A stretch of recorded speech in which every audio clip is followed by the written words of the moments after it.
సామెతలు 4:25. నీ కన్నులు అటు ఇటు చూడక సరిగాను, నీ కనురెప్పలు నీ ముందర సూటిగాను చూడవలెను.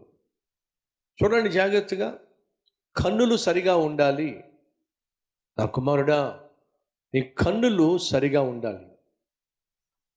అటు చూస్తూ ఇటు చూస్తూ వంకర చూపులు ఉండడానికి వీల్లేదు.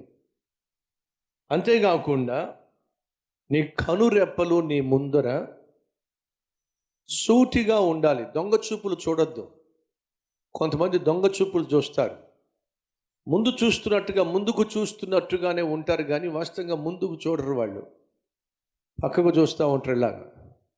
ఈ దొంగ చూపులు మంచివి కాదు. ఒకవేళ చూస్తే డైరెక్ట్గా చూడు. ఎందుకు ఆ వంకర చూపులు ఎందుకు?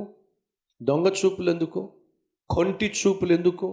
సైగలు చేసే చూపులు ఎందుకు? నీ కళ్ళు బాగుండాలి.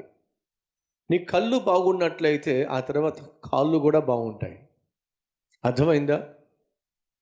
నీ కళ్ళు బాగున్నాయి అనుకోండి, నీ తలంపులు బాగుంటాయి. నీ తలంపులు బాగున్నాయి అనుకోండి, నీ ఒళ్ళు బాగుంటుంది. నీ ఒళ్ళు బాగుంది అనుకోండి, నీ కాళ్ళు బాగుంటాయి. కంటిని గురించి ముందు చెబుతూ ఆ తర్వాత కాళ్ళను గురించి చెప్తున్నాడు. ముందు నీ కళ్ళు సూటిగా ఉండాలి, నిర్మలంగా ఉండాలి, స్పష్టంగా ఉండాలి. దొంగ చూపులు, వంకర చూపులు, కొంటి చూపులు ఇది కుదరదు.